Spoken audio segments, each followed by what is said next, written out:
بسم اللہ الرحمن الرحیم۔ یہ حدیث شریف اس شخص کے بارے میں ہے جو اپنی بیوی کے ساتھ اچھا سلوک کرے۔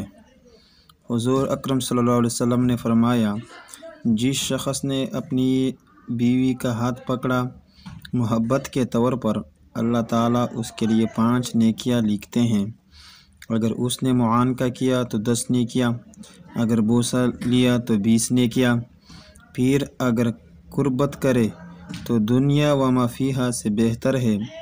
پس جب فارغ ہو کر غسل کرے، پس اس وقت بدن کی جس جگہ سے پانی بہے اس سے اس کے گناہ معاف ہوتے ہیں اور اس کا درجہ بلند ہوتا ہے، اور اس کو اس غسل پر دنیا و ما فیہا سے زیادہ عطا کیا جاتا ہے، اور اللہ تعالیٰ اس کی وجہ سے فرشتوں پر فخر کرتے ہیں اور کہتے ہیں کہ دیکھو میرے اس بندے کو ٹھنڈی رات میں اٹھا جنابت سے پاک ہونے کے لیے، اور یقین کرتا ہے کہ میں اس کا رب ہوں۔